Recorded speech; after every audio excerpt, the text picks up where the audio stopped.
ठीक है, आगे का प्रोसेस देखते हैं। हम लोग क्लास 9 साइंस का चैप्टर 2 पढ़ रहे हैं, is matter around us pure. उसमें हम लोग सेपरेशन किस तरीके से करेंगे मिक्सचर को वो देख रहे हैं। कुछ हम लोग लास्ट क्लास में देख चुके थे, अब आप आगे देखेंगे और किस तरीके के मिक्सचर को कैसे सेपरेट करना है। ठीक है, तो देखो यहाँ पर क्या लिखा है। अब हम लोग को सेपरेट करना है टू इमिसिबल लिक्विड्स को। तो ये क्या होता है इसको देखते हैं। सबसे पहले इमिसिबल लिक्विड, तो यहाँ पर देखो इमिसिबल लिक्विड क्या लिखा है, ऐसे लिक्विड जो मिक्स नहीं होते हैं to form a homogeneous solution. Instead वो क्या करते हैं, अपने डिस्टिंक्ट लेयर फॉर्म करते हैं जब वो कंबाइन होते हैं। और ऐसा क्यों होता है, क्योंकि उनकी डेंसिटी अलग होती है, इसीलिए एक अपना सेपरेट लेयर्स फॉर्म करते हैं। तो इस तरीके के लिक्विड को क्या कहते हैं, इमिसिबल लिक्विड्स। तो उनको कैसे सेपरेट करना है देखो। जैसे आप वाटर में जब केरोसिन ऑयल मिक्स कर दोगे, है ना, तो उसको कैसे सेपरेट करेंगे। इसके लिए आपको क्या करना है, फनल लेना है, केरोसिन ऑयल और वाटर के मिक्सचर को सेपरेटिंग फनल में मिक्स करना है, और उसको कुछ देर के लिए आप अनडिस्ट्रीब्यूटेड रखोगे, है ना, डिस्टर्ब नहीं करोगे उसको, अनडिस्टर्ब रखोगे फॉर सम टाइम। तो आप क्या देखोगे कि ऑयल का लेयर और वाटर का लेयर अलग अलग फॉर्म हो जाएगा। टॉप में क्या रहेगा, किसका लेयर रहेगा टॉप में, और नीचे किसका रहेगा, वाटर का। ठीक है, अब क्या करना, इसका डायग्राम अभी देखने वाले हैं हम, है ना। उसमें देखना स्टॉप कॉक लगा रहेगा, उसको ओपन करोगे, है ना, जो फ्लो को रोकेगा, है ना। अभी डायग्राम में दिखाऊंगा मैं उसको। तो फिर जो लोअर लेयर है वाटर का, उसको ओपन करके निकाल लो केयरफुली। उसके बाद क्या करो, उसको फिर से क्लोज कर लो। तो ऊपर में क्या मिलेगा आपको, ऑयल मिलेगा, केरोसिन ऑयल, और नीचे में क्या मिलेगा आपको, वाटर मिलेगा। ठीक है, तो क्वेश्चन देखो 1 का ई क्वेश्चन है कि ऑयल और वाटर के मिक्सचर को आप अलग कैसे करोगे। ठीक है, तो उसका ये मेथड अभी देखा हमने। इसके बाद देखो आयरन को जिससे वो एक्सट्रैक्ट किया जाता है उसके ओर से कैसे सेपरेट करते हैं, है ना। तो इसमें जो लाइटर स्लैग रहता है उसको टॉप से रिमूव करते हैं इस मेथड से, और मोल्टेन आयरन को छोड़ देते हैं जो बॉटम में रहता है इन द फर्नेस में। तो प्रिंसिपल क्या है इमिसिबल लिक्विड को सेपरेट करने का, कि ये दो दोनों लिक्विड है उसमें वो अपने अलग अलग लेयर्स बनाते हैं, और इसीलिए हम डेंसिटी के कारण, जिसकी डेंसिटी कम होगी उसका लेयर ऊपर रहेगा, और जिसकी डेंसिटी ज्यादा रहेगी उसका लेयर नीचे रहेगा, फिर हम उसको सेपरेट कर लेते हैं।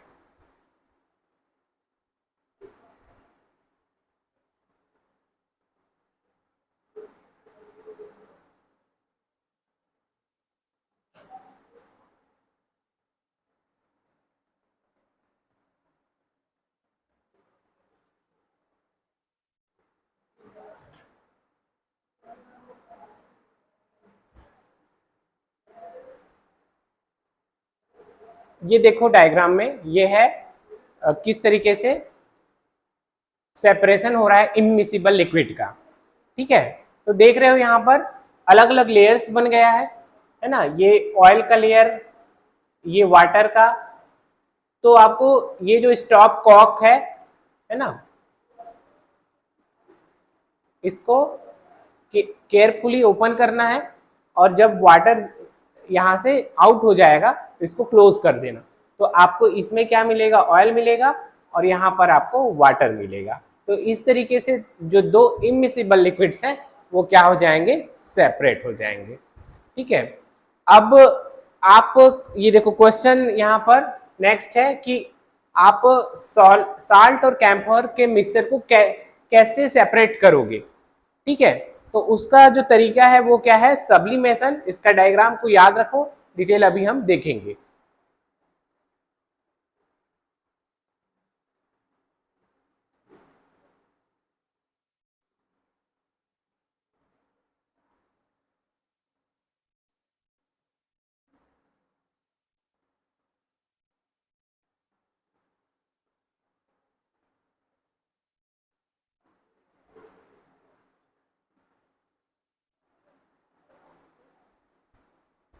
तो चैप्टर 1 में तुमने देखा था कि कैम्फोर जो है चेंज होता है directly from solid to gaseous state में हीट करने पे, ठीक है।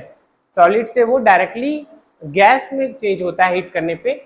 इसीलिए ऐसे मिक्सचर को सेपरेट करने के लिए आपको क्या करना पड़ेगा, Sublime volatile component from non Sublime impurity. मतलब एक क्या हो रहा है, वोलेटाइल कंपोनेंट है ना, जो वेपर बन जा रहा है, और दूसरा वेपर नहीं बन रहा है, नॉन सबलाइम है, इम्प्यूरिटी है, ठीक है। तो यहां पर कौन सा प्रोसेस हम यूज करेंगे, सब्लिमेशन।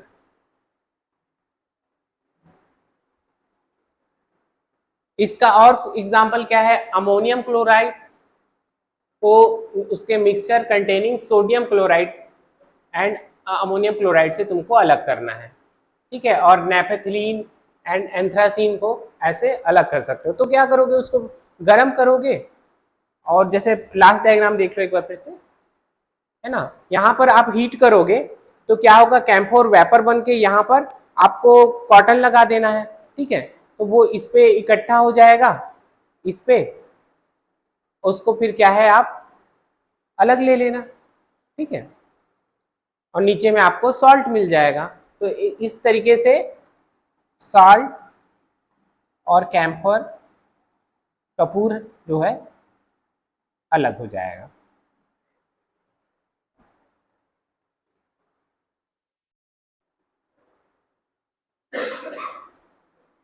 अब देखेंगे कि जो डाई है ना, ब्लैक इंक में, क्या वो एक सिंगल कलर है या उसमें और भी कलर्स हैं, या उसमें और भी मिक्सचर है, वो इसको चेक, हाँ, ठीक है। तो इसके लिए आपको क्या करना है, एक थीन स्ट्रिप ऑफ फिल्टर पेपर आता है ना, जो स्टेशनरी दुकान है या जहाँ लैब का मटेरियल मिलता है वहाँ आपको मिल जाएगा। वहाँ से आपको ये देखो, ये स्ट्रिप है, ये वाली स्ट्रिप ऑफ फिल्टर ये लेनी है, और उस पे लाइन ड्रॉ करना है एक पेंसिल का यूज करके। यहाँ पर देखो एक लाइन ड्रॉ है पेंसिल से, और कितने हाइट पे इसको ड्रॉ करना है, 3 centimetre above the lower edge, ठीक है। अब आपको क्या करना है, स्मॉल ड्रॉप ऑफ इंक लेना है, मतलब वो वाटर सोल्यूबल हो, और स्केच पेन के फॉर्म में या फाउंटेन पेन के फॉर्म में, और उसको इस लाइन के सेंटर पे स्पॉट करना है, ठीक है। उसको सूखने देना है, लेट इट ड्राई। उसके बाद इसको फिल्टर पेपर को आपको फिर जार या ग्लास या बीकर या टेस्ट ट्यूब जिसमें कि वाटर हो उसमें रखना है, ताकि जो ड्रॉप ऑफ इंक है पेपर पे वो जस्ट अबव रहे वाटर लेवल पे, है ना। ये मतलब वो जो स्ट्रिप है वो टच रहे वाटर से, लेकिन जो आपका स्पॉट बना है वो वाटर से अबव लेवल पे रहे, और उसको अनडिस्टर्ब रख दो कुछ देर के लिए, केयरफुली वॉच करो, ठीक है। तो वाटर क्या होगा, इस पेपर से राइज होगा फिल्टर पेपर पे, और ऑब्जर्वेशन को आपको रिकॉर्ड करना है, ठीक है। तो आप क्या ऑब्जर्व करोगे,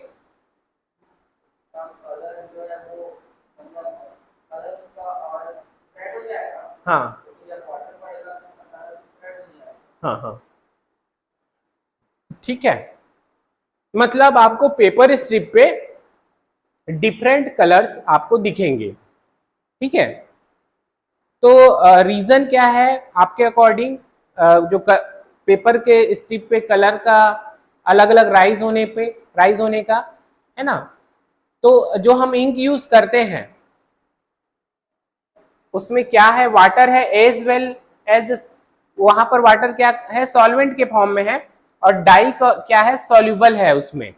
तो वाटर जब राइज होता है फिल्टर पेपर में,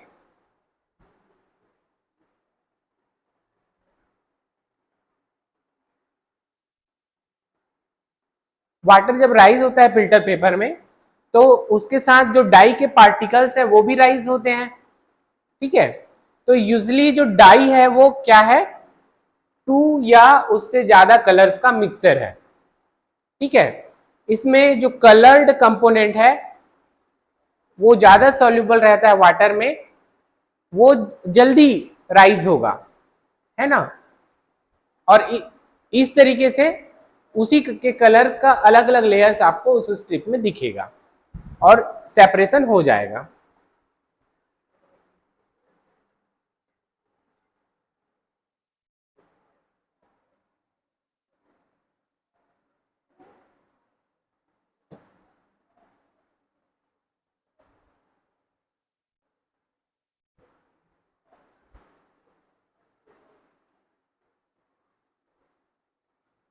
तो इस जो टेक्निक है या ये जो प्रोसेस है सेपरेशन का, इसको क्या कहते हैं? क्रोमेटोग्राफी। ठीक है, क्रोमा एक ग्रीक वर्ड है जिसका मीनिंग क्या है? कलर। ठीक है, इसको सबसे पहले कलर्स का यूज करने के लिए यूज हुआ था ये टेक्निक, इसीलिए इसका नाम क्रोमा या क्रोमेटोग्राफी है। ठीक है, तो क्रोमेटोग्राफी एक टेक्निक है जिससे आप क्या करते हो? सेपरेशन को अलग करते हो जो कि डिसॉल्व हो जाते हैं इन द सेम सॉल्वेंट में। ठीक है, तो टेक्नोलॉजी के एडवांसमेंट के साथ साथ नए टेक्निक आए हैं इसमें। अब इस क्रोमेटोग्राफी का एप्लीकेशन क्या है? किसको किसको आप सेपरेट कर सकते हो? कलर्स को और नेचुरल कलर्स के पिगमेंट को, फ्लावर पेटल्स के एक्सट्रैक्ट को और ब्लड से ड्रग्स को, जो कि क्वेश्चन 1D का आंसर है। ठीक है, अब था, पहले हमने देखा इमिसिबल लिक्विड को कैसे अलग करना है। अब देखते हैं कि टू मिसिबल लिक्विड्स को कैसे अलग करेंगे, सेपरेट करेंगे। ठीक है, मिसिबल में जैसे कैरोसिन एंड पेट्रोल है, उसके मिक्सचर को कैसे सेपरेट करोगे, है ना। और इनके जो बॉइलिंग पॉइंट है उनमें डिफरेंस 25 डिग्री सेल्सियस से ज्यादा है। ठीक है,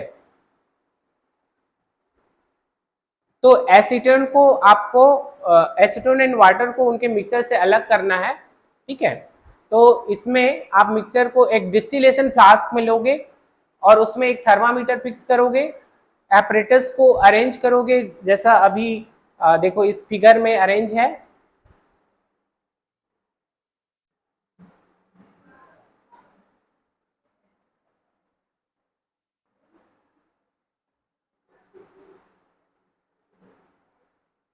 ना, इस तरीके से अरेंज करेंगे।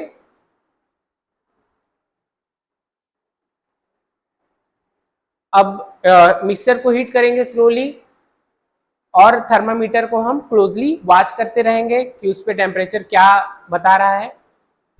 तो एसीटोन क्या होगा? वेपोराइज हो जाएगा।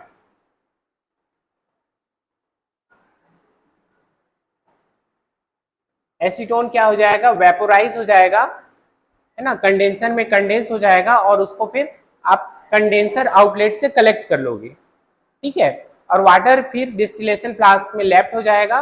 तो इस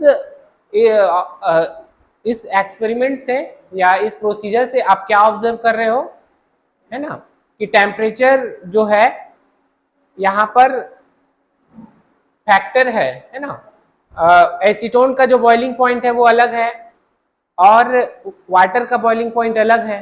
तो जिसका बॉइलिंग पॉइंट कम रहता है वो जल्दी हाँ गिव अप करके अलग हो जाता है, और जिसका बॉइलिंग पॉइंट ज्यादा है वो बाद में वहां पर रहता है। तो क्वेश्चन 6 है कि आप कलरलेस लिक्विड, है ना, आपको अगर पहले इसका डायग्राम देखते हैं, है ना।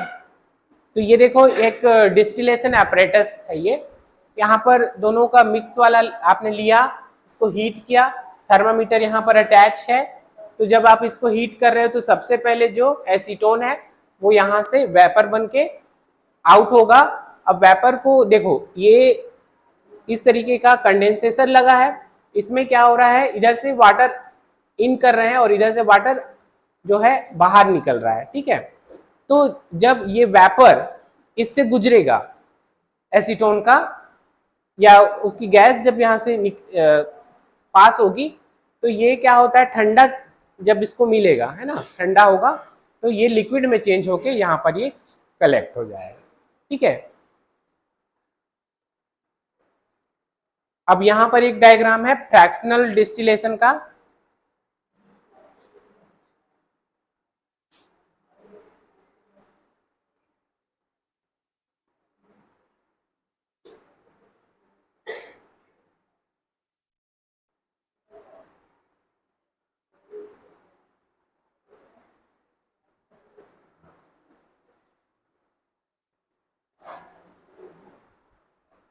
अब देखो एक क्वेश्चन है 6, how would you confirm that a colourless liquid given to you is pure water, है ना। ये कंफर्म कैसे करोगे बताओ, कोई तरीका है क्या जिससे आप कंफर्म कर लोगे कि आपको जो कलरलेस लिक्विड दिया गया है वो वाटर है? नहीं कर सकते।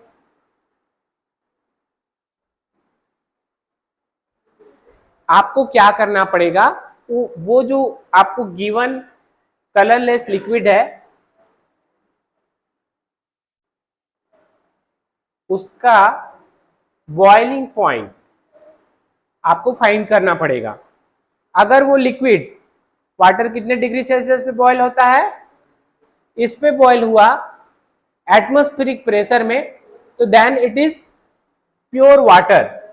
This is because pure substance have fix melting and boiling point. इसे आप पता कर लोगे कि दैट इज प्योर वाटर और नॉट। ओके,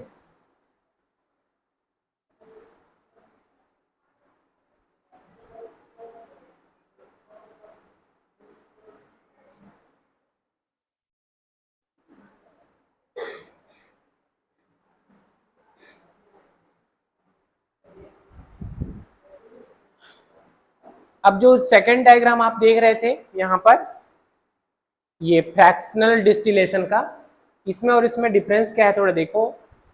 लगभग सिमिलर है, सिंपल डिस्टिलेशन जैसा, लेकिन इसमें थोड़ा सा फ्रैक्शनेटिंग कॉलम्स बना हुआ है। ठीक है, ये देखो यहाँ पर फ्रैक्शनेटिंग कॉलम्स बना हुआ है।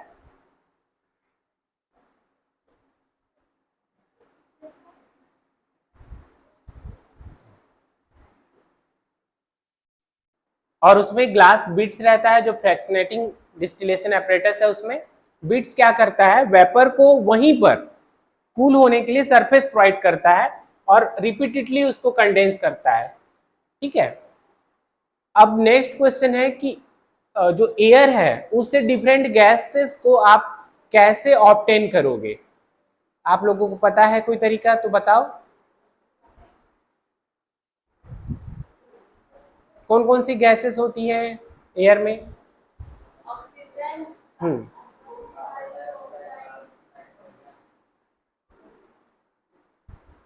परसेंटेज?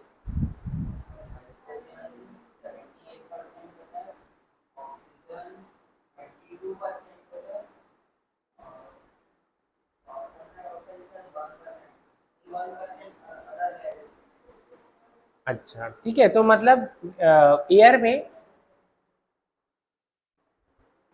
सबसे ज्यादा अमाउंट में क्या है, नाइट्रोजन 78%, ऑक्सीजन 21%, और बाकी अदर गैसेस जो हैं वो 1%। तो ये टोटल हो गया आपका 100%। ठीक है, तो यहाँ पर देखो एयर में गैसेस का कैसा मिक्सचर रहता है, होमोजीनस मिक्सचर रहता है। ठीक है, और इसको आप फ्रैक्शनल डिस्टिलेशन एपरेटस से उसको अलग कर सकते हो। यहाँ एयर है ना, वो थोड़ा लिक्विड एयर में कन्वर्ट होगा और फिर उससे ऑक्सीजन, आर्गन, नाइट्रोजन ये सब सेपरेट हो जाएंगे। अगर हमको ऑक्सीजन गैस चाहिए एयर से, ठीक है,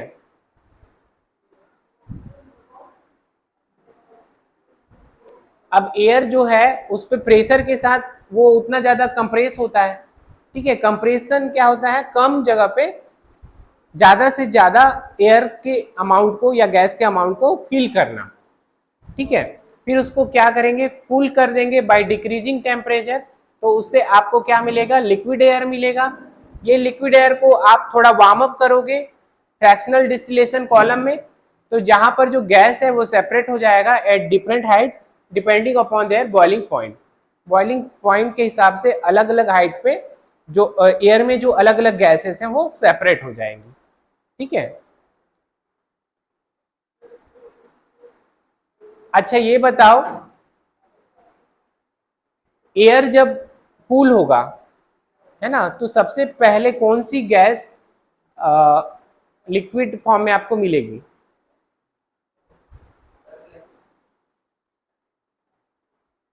कौन सा गैस? तो उसका नाम बताओ ना।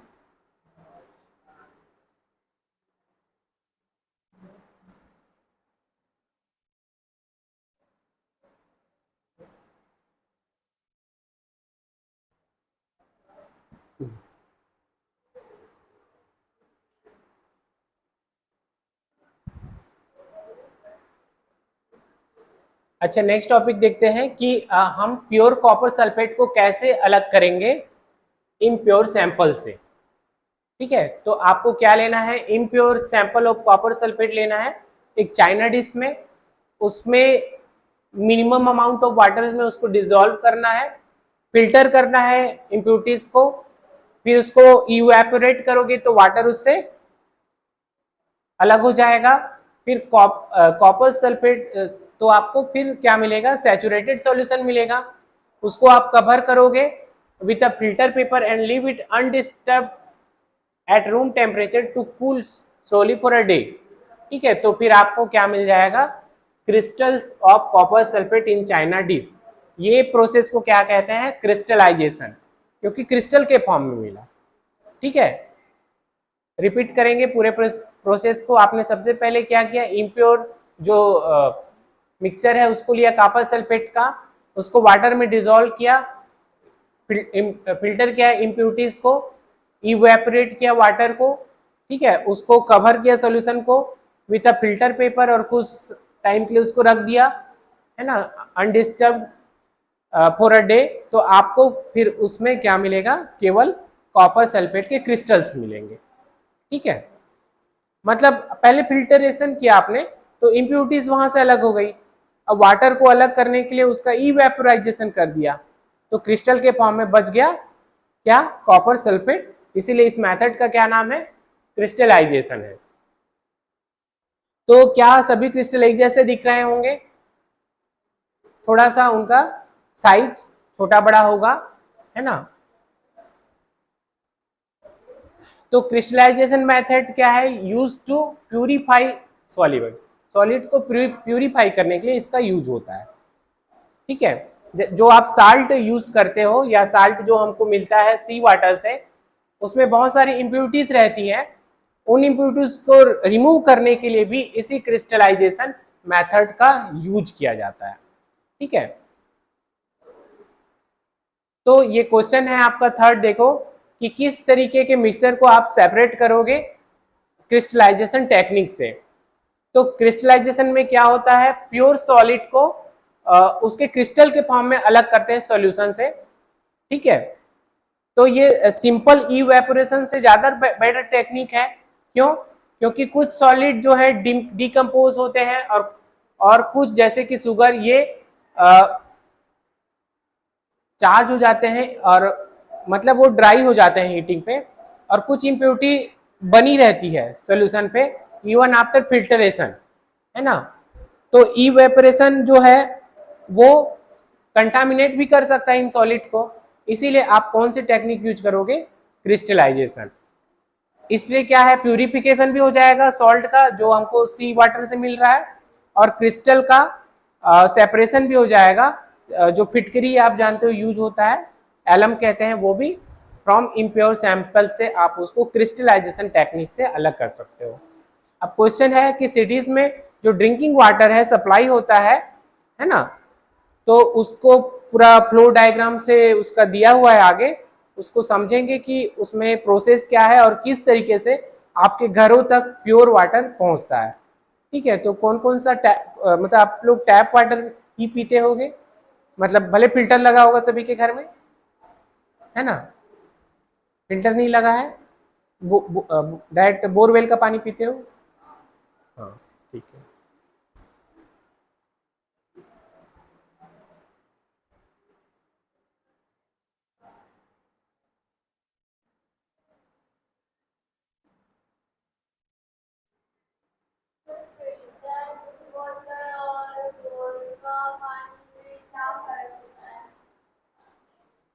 बोरवेल का पानी आप जिस जगह पे रह रहे हो, है ना, वहां पर अंडरग्राउंड जो वाटर है वो आपको मिलता है ना, वो बोरवेल का पानी। और जो टैप वाटर है जो निगम वाले सप्लाई करते हैं, जो नल पाइप से आता है, वो जो नदी का पानी है उसको कलेक्ट करते हैं वाटर टैंक में। फिर देखो यहाँ पर इस तरीके का सिस्टम रहता है, वहां इस सिस्टम से उसको प्यूरिफाई करके फिर पाइप के थ्रू वो आपके घरों में आता है ना। अब चाहे बोरवेल का वाटर हो चाहे निगम का जो वाटर है, दोनों को आप घर पे फिल्टर कर सकते हो, आरओ प्यूरिफायर ये सब का यूज करके, या बॉयल करके पी सकते हो। ठीक है, तो हाँ, जो आरओ प्यूरिफायर आप यूज कर रहे हो तो उसमें हो सकता है कि वो कुछ ऐसे एलिमेंट्स होंगे जो हमारे लिए एसेंशियल होंगे, वो आपको उसमें ऐड करके दे दे, है ना। या तो फिर सिंपली क्या करेगा, इम्प्यूरिटी को जो है उसमें आपके वाटर में उसको रिमूव करके देगा।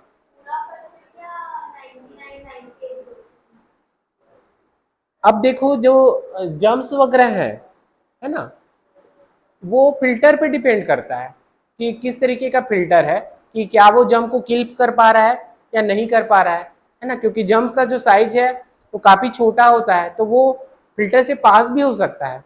तो एकदम 100% नहीं कह सकते, ये डिपेंड करता है कि फिल्टर किस तरीके का है ना।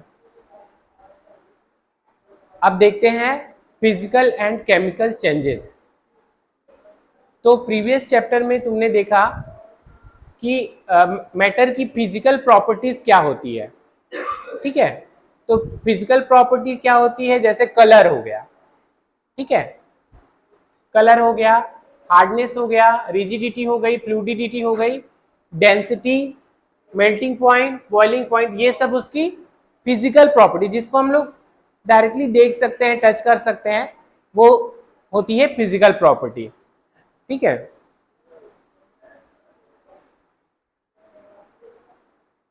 तो फिजिकल चेंज में क्या होगा, कोई केमिकल चेंज नहीं होगा। आइस वाटर और वाटर पेपर वेपर भले ही दिखते अलग हैं, है ना, लेकिन उनका जो फिजिकल प्रॉपर्टी है वो भी अलग है ना, लेकिन केमिकली सेम है कि नहीं। आइस वाटर या वेपर, केमिकल फॉर्मूला तो सबका सेम ही है, क्यों पलक, है कि नहीं, H2O, बस उसका फिजिकल स्टेट अलग अलग है। ठीक है, फिजिकल प्रॉपर्टी अलग है, लेकिन केमिकली सब H2O ही है ना अक्षिता। अब वाटर और कुकिंग ऑयल दोनों लिक्विड है, लेकिन उनका जो केमिकल कैरेक्टर है वो क्या है, डिफरेंट है। उनका ऑर्डर डिफरेंट है, उनका इनफ्लेमेबिलिटी डिफरेंट है ना। और हाँ, ऑर्डर मतलब उसका सुगंध, या उसमें से जो स्मेल आती है, अच्छी हो सकती है बुरी हो सकती है, उसको ऑर्डर कहते हैं। और इनफ्लेमेबिलिटी मतलब कितनी जल्दी वो जलता है ना, capacity of burning, that is इनफ्लेमेबिलिटी।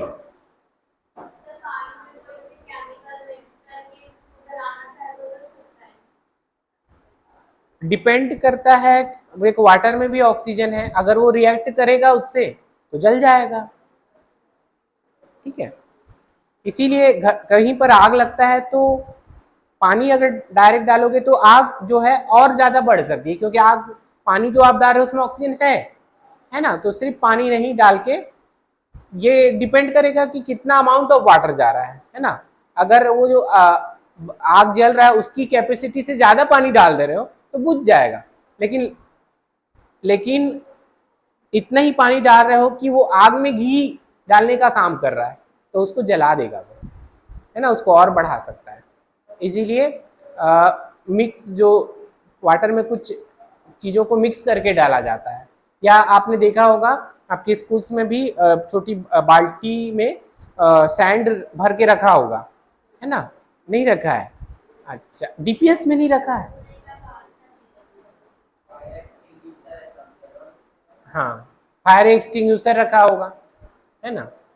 अच्छा, टॉकीज वगैरह या गए होगे तो वहां देखे होगे ये सब चीजें। हाँ, हॉस्पिटल में भी देखे होंगे, ठीक है। तो ऑयल क्या है, एयर के साथ बर्न होता है, जबकि वाटर एक्सटिंग्विश करता है फायर को, ठीक है। तो ऑयल की केमिकल प्रॉपर्टी है जो वाटर से उसको डिफरेंट करती है। तो बर्निंग क्या है, एक केमिकल चेंज है, ठीक है। तो इस प्रोसेस के ड्यूरिंग क्या होता है, एक सब्सटेंस रिएक्ट करता है अनदर से, और फिर उनका जो केमिकल कंपोजिशन है वो चेंज हो जाता है। और केमिकल चेंज के कारण क्या होता है, केमिकल प्रॉपर्टी चेंज हो जाती है मैटर की, और इसीलिए हमको क्या मिलता है, न्यू सब्सटेंस मिलता है। तो केमिकल चेंज को हम क्या कहते हैं, केमिकल रिएक्शन कहते हैं, ठीक है। तो फिजिकल चेंज और केमिकल चेंज, इसमें हम डिफरेंस देखेंगे, जो कि आपका क्वेश्चन नंबर 2 एंड 11 है, ठीक है।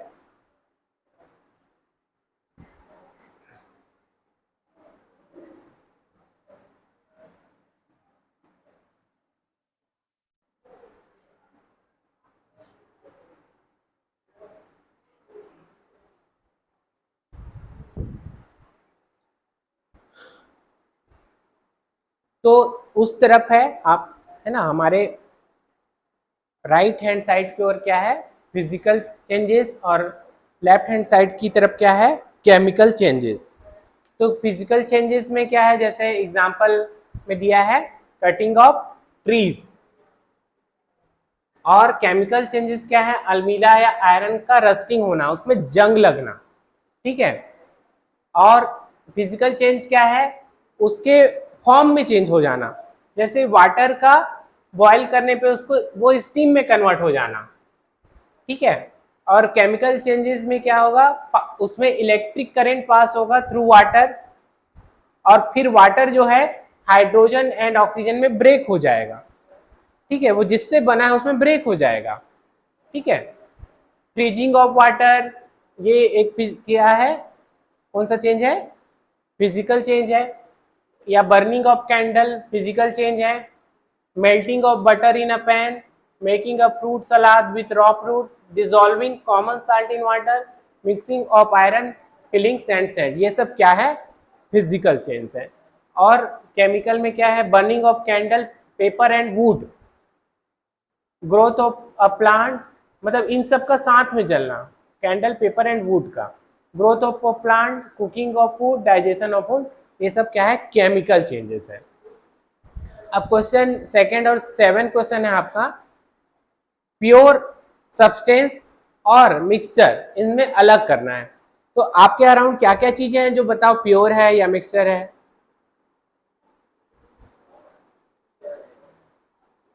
हाँ, क्या मिक्सचर है, देखो प्योर सब्सटेंस में वाटर है, सॉल्ट है, आयरन है, डायमंड, आइस, हाँ,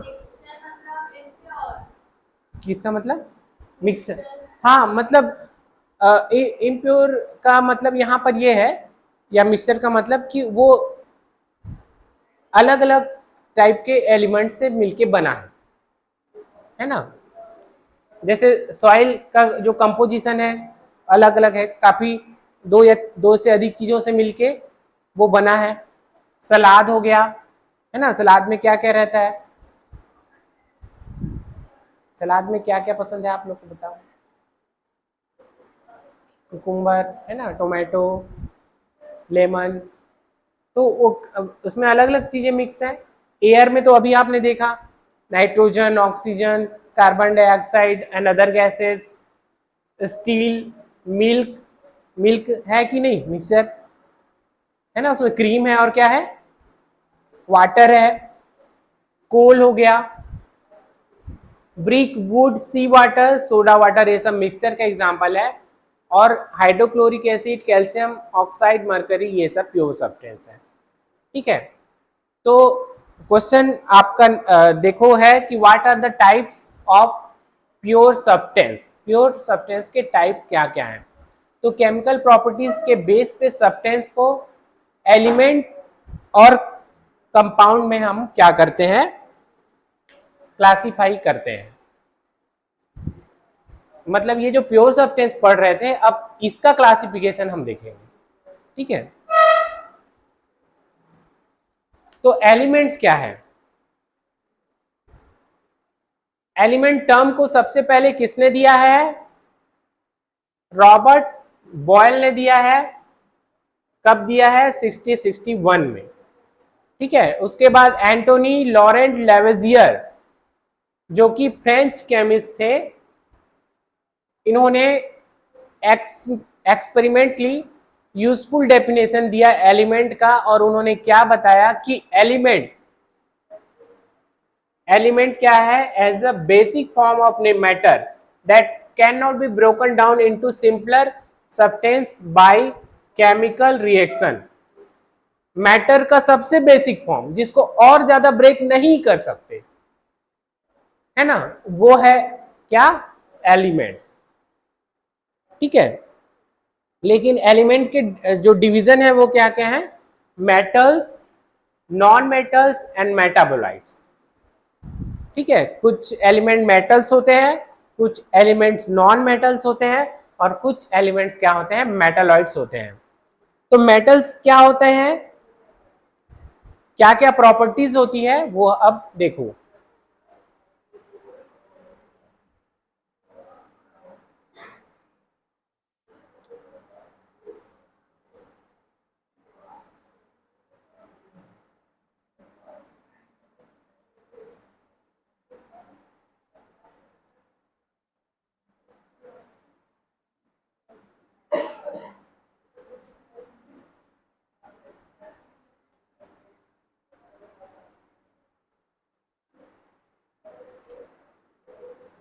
तो मेटल्स की प्रॉपर्टी देखेंगे।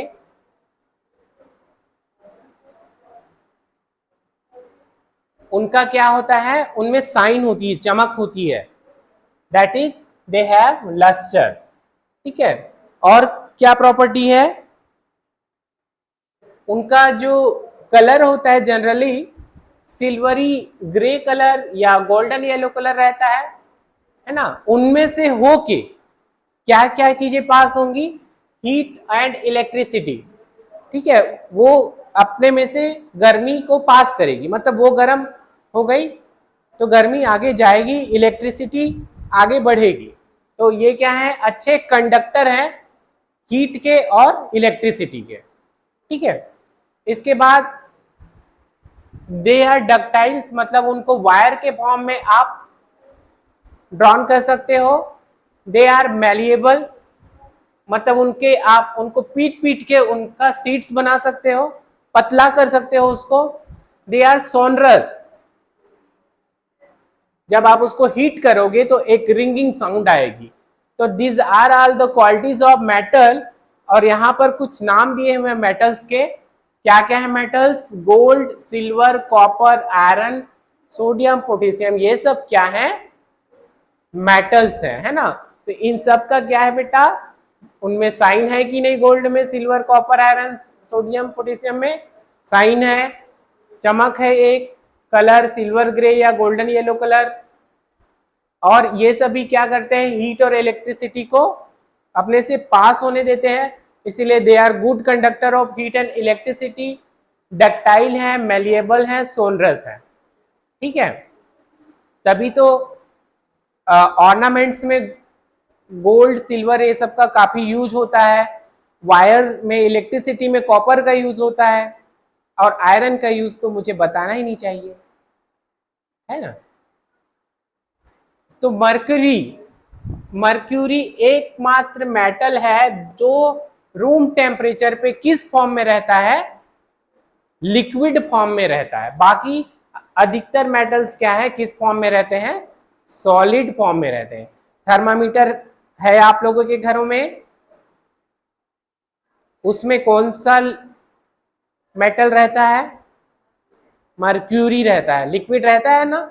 वही टेम्परेचर राइज या होता है तो वो अप होता है, और आपका कितना डिग्री सेल्सियस है टेम्परेचर, उसको सेल्सियस में या फ़ारेनहाइट में बताता है। क्या हो गया दिशा, तबीयत खराब है क्या आपको? तो क्या खाना खाई हो? अच्छा। अब देखते हैं किसके बारे में, नॉन मेटल्स के बारे में।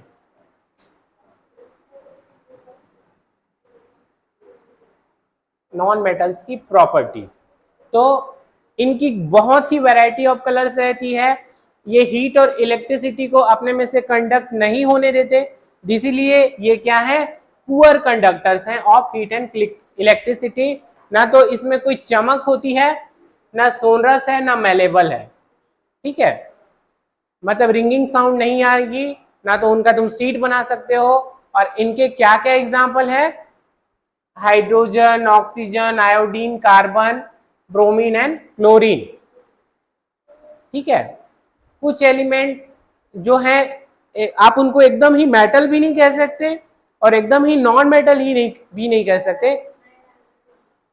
हाँ, बस ये टॉपिक है ना, तो वो इंटरमीडिएट प्रॉपर्टीज रहती है, थोड़ी मेटल्स की भी रहेगी और थोड़ी नॉन मेटल्स की भी। तो ऐसे एलिमेंट्स को क्या कहते हैं, मेटालॉइड कहते हैं। क्या एग्जांपल है इसका, बोरॉन, सिलिकॉन और जर्मेनियम। ठीक है,